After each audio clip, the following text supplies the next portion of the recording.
The current events this time has an introduction by me, which I felt was important in the light of all the news articles which we are publishing, and I'd like to quickly read some of it.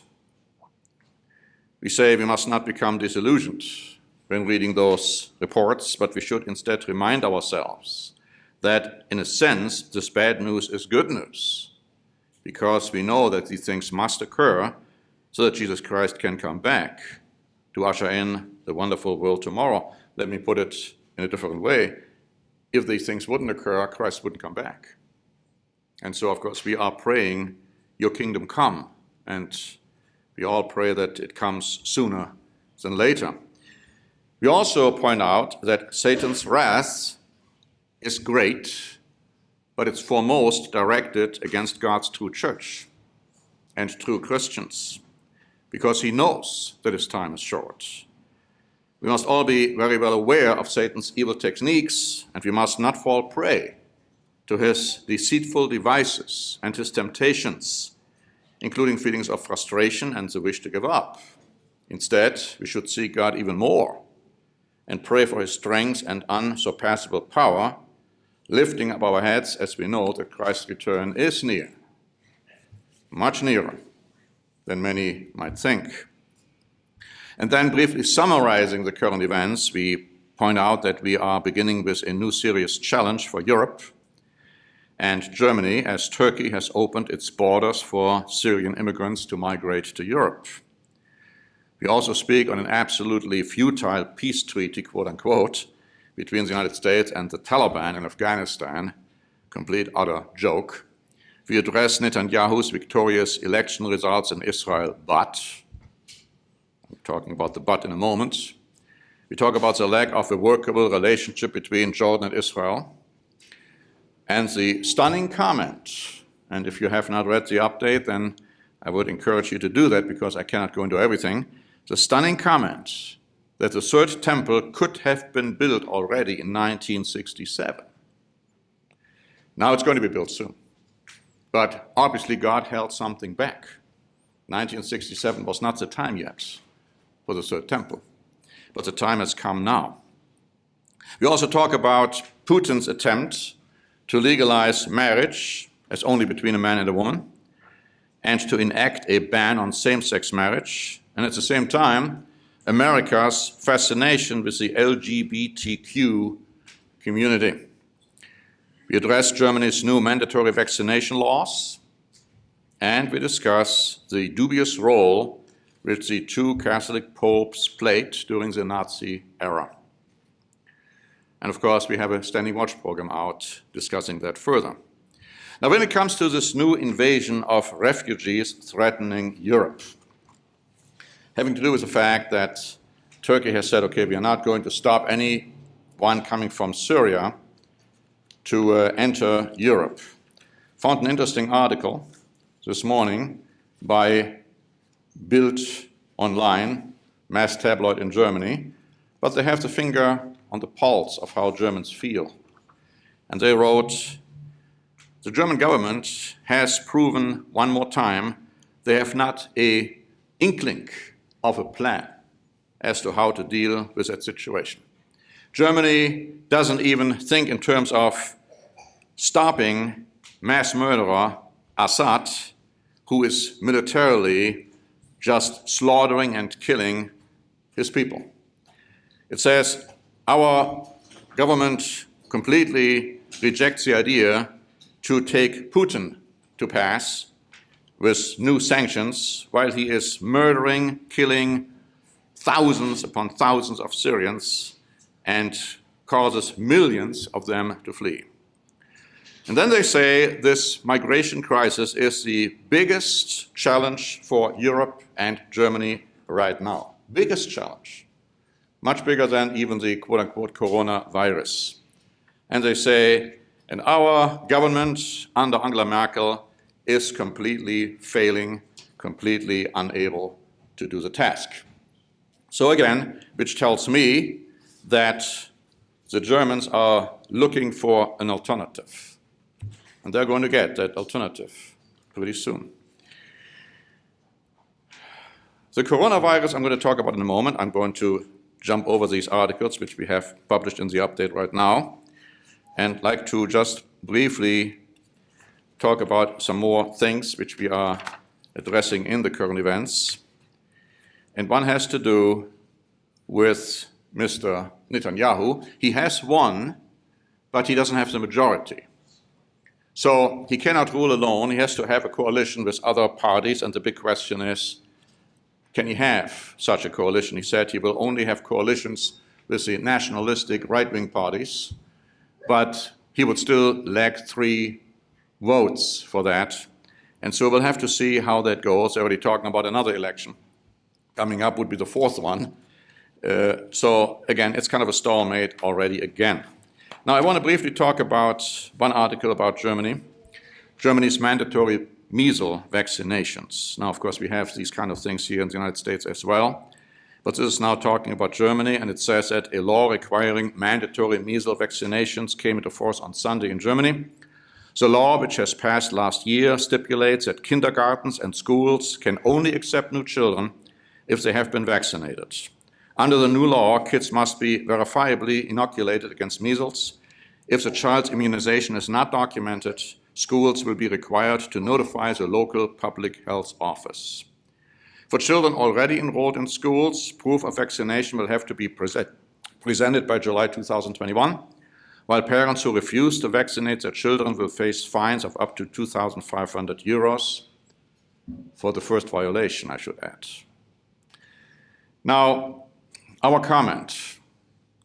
These kinds of governmental mandatory measures are just the beginning and to have a bearing on the biblical warning that an authoritarian power bloc will arise in Europe, led by Germany, dictating to the people how to live, how and when to buy and sell, how and when to work, and to cease from working. This is clearly part of the game. The health minister, who is behind all of this, openly gay, is a person to most certainly watch. Our parents who have children are, of course, now being placed in a very difficult situation. In Germany, if they don't vaccinate their children, they will be reported, they will be fined, and the children may be taken away from them by the health authorities. So, obviously, they really don't have a choice, but we need to all pray about this, that, God will not allow kids to be negatively affected by those vaccinations. See, Germany doesn't even allow for medical exemptions, don't allow for any exemptions, period. It's the beginning of the end, my friends. I wonder whether you understand that. It's the beginning of the end. We have a Q&A. Should we be afraid of the future? And we say in here that when they are facing or finding themselves in an extremely difficult situation, God's servants have turned to God for help, peace, security, and salvation. And then we have many, many examples from the Bible pointing this out, but there's still a third part coming. Because we say at the end of the Q&A that God might create the way of escape in a surprisingly and totally unexpected fashion. To allow in our minds the possibility of such powerful godly intervention requires much faith on our part, and that is something we will discuss in the next installment. Again, much faith is requested and required. And Christ asked the question, when I come back, will I find any faith on the earth?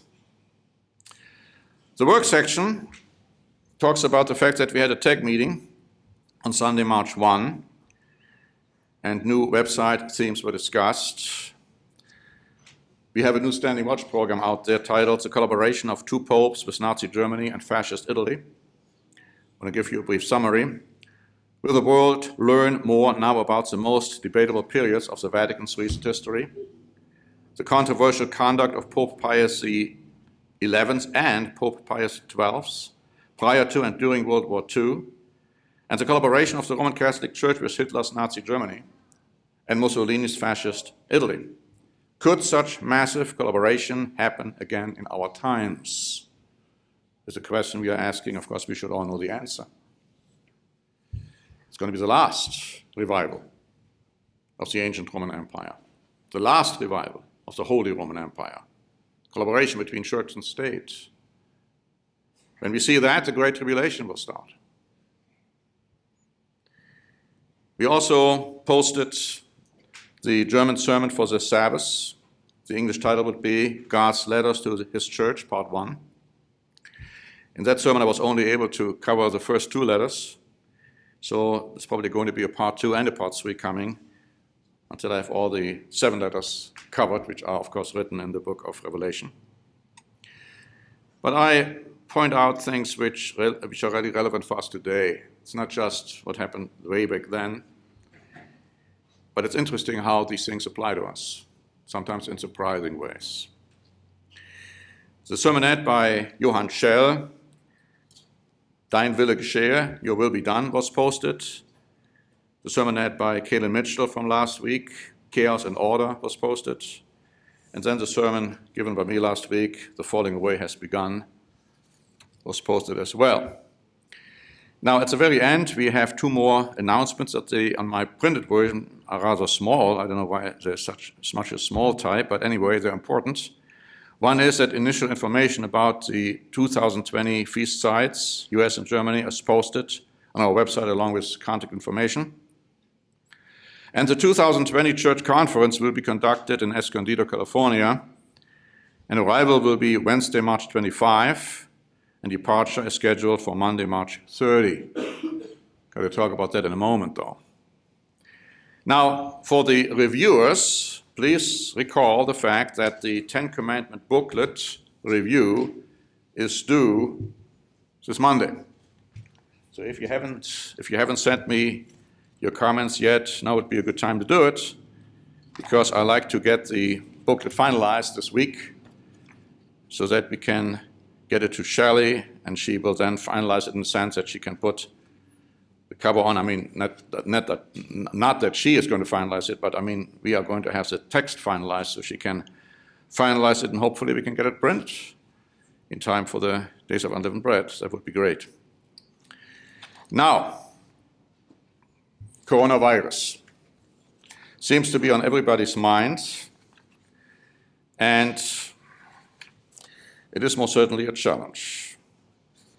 We got word today that one of our visitors who was at the feast last year in Germany, who wants to come back this year, is right now under quarantine. And he's being observed. We don't know more than that, but it's already starting.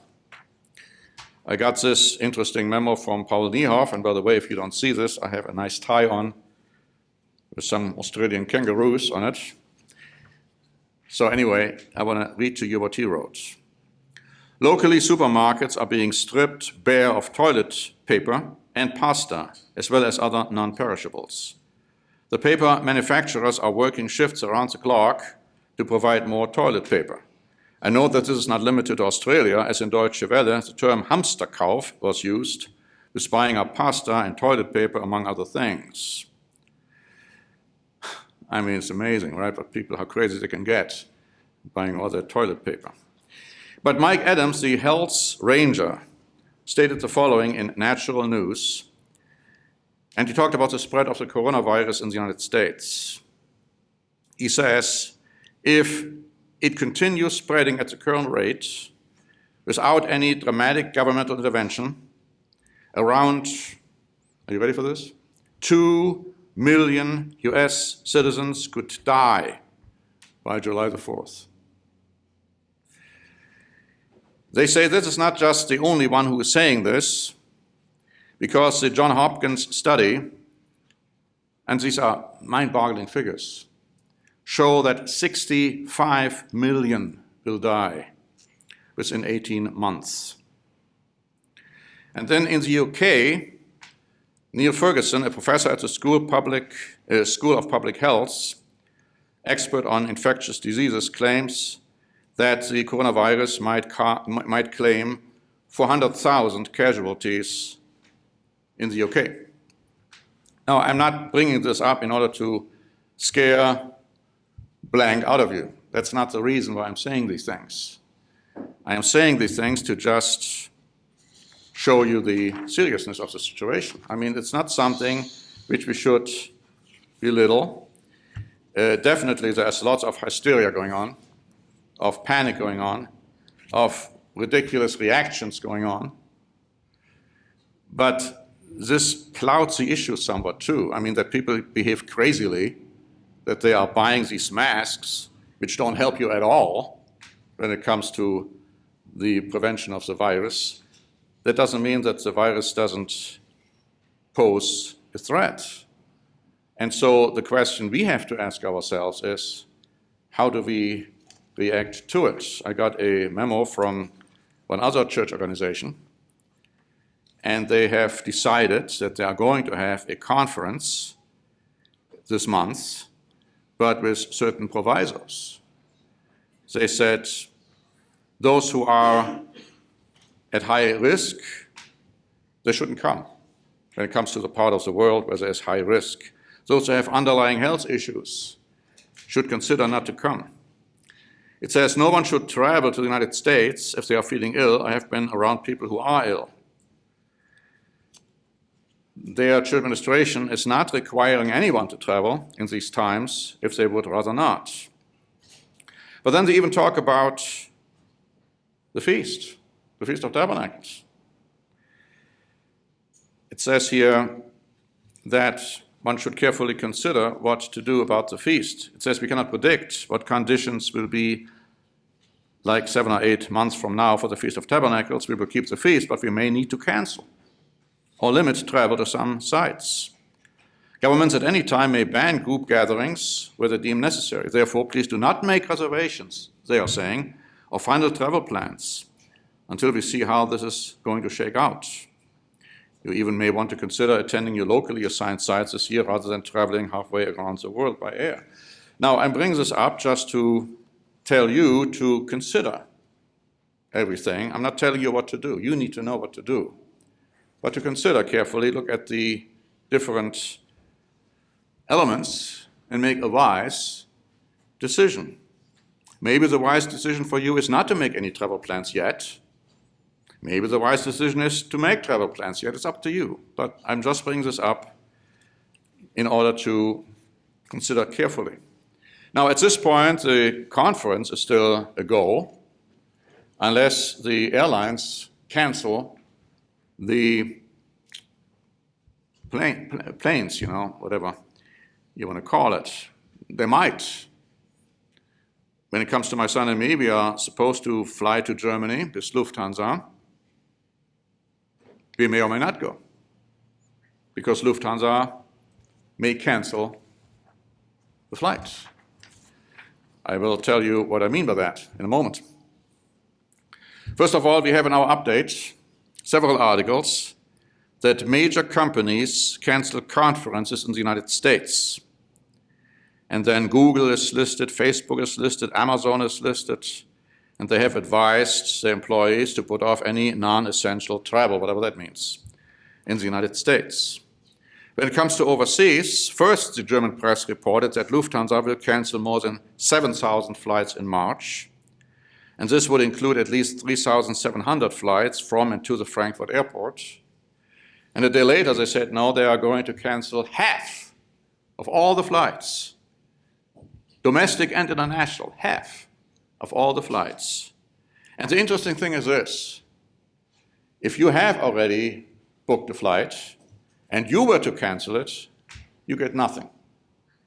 You have to wait until the airline cancels the flight, and then you may get either reimbursed or they may book you for another flight within a year. You're not going to get any damages, if you have hotel reservations, too bad.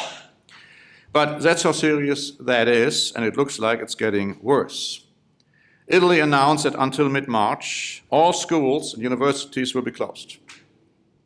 German Health Minister Jens Spahn, that's that gay guy, said on Wednesday that the coronavirus has become a global pandemic, warning the worst is yet to come.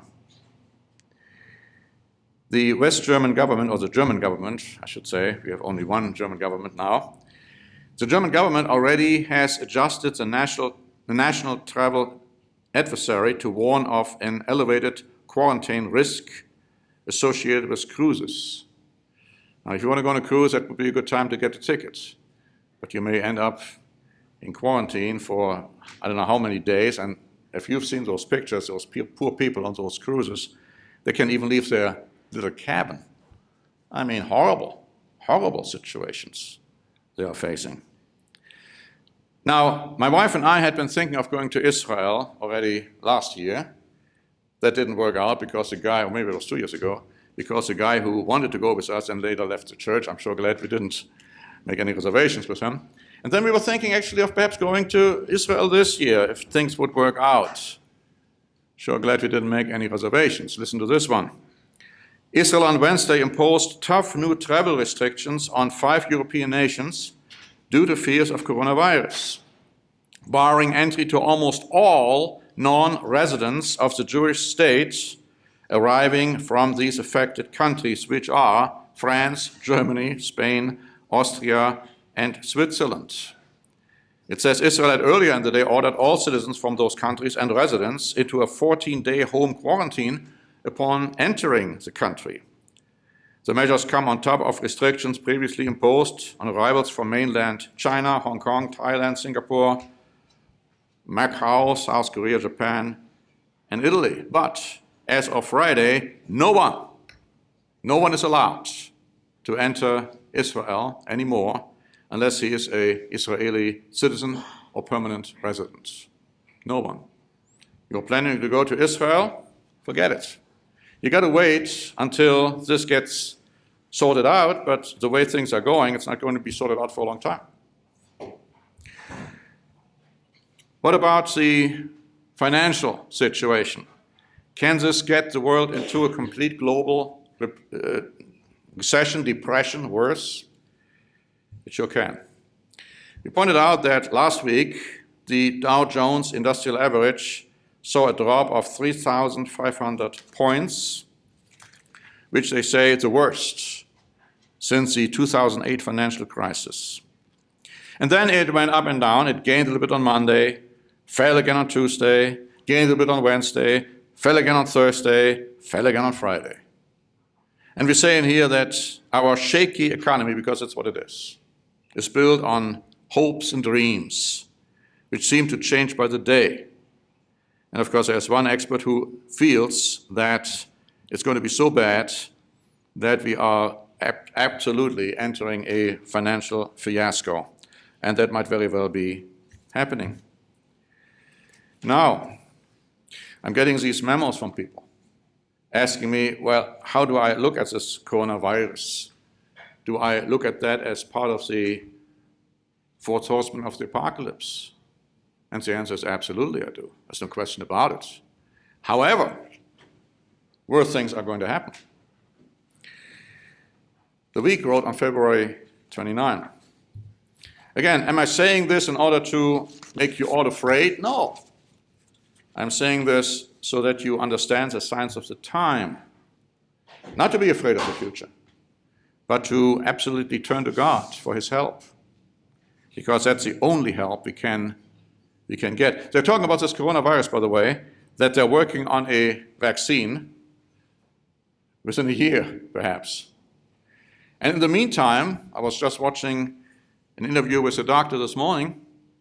He's saying, well, in the meantime, the vaccine may not be good anymore because the virus has already, and I can't think of the name right now, modified or moderated or whatever, alternated, mutated, that's the word, see, mutated.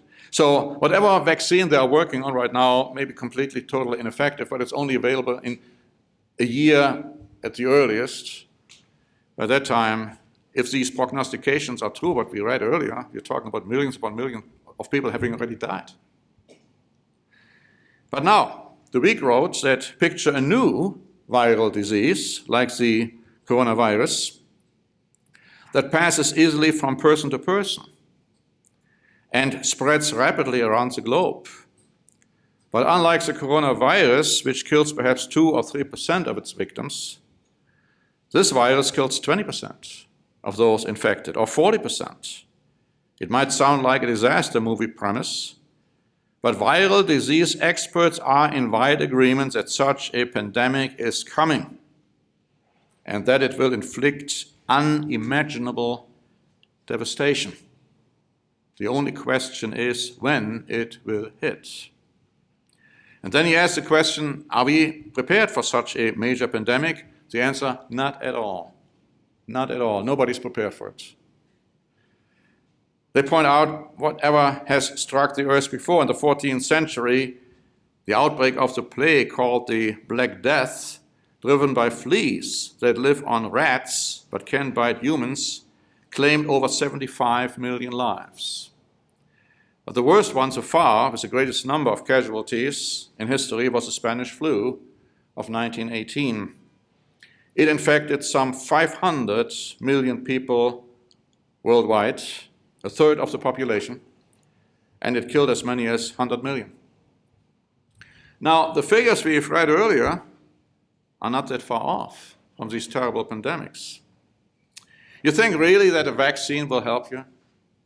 You really think that these vaccines they come up with, even against measles and the flu, will help? It's interesting, people are being vaccinated, then they come down with exactly that same sickness against which they were vaccinated. Of course, the doctors come and tell you, oh, it has nothing to do with that, just happenstance, whatever. No, our help got to be in God and in God alone. Now, people are praying in Germany that Mike and I will be able to come for the Passover, for the days of unleavened bread. And I respond by saying, yes, keep praying, but let's also remember God's will needs to be done. I mean, whatever God wants, it will become very obvious. I mean, if they cancel the flights, that's it, right? It will be obvious what's going to happen. Is Mr. Rob Harris going to be able to go to Oregon for Passover? It will be obvious. Will we have to cancel the conference in a few days from now? It will be obvious. Because if all those flights are being canceled, then sure enough, you have the answer.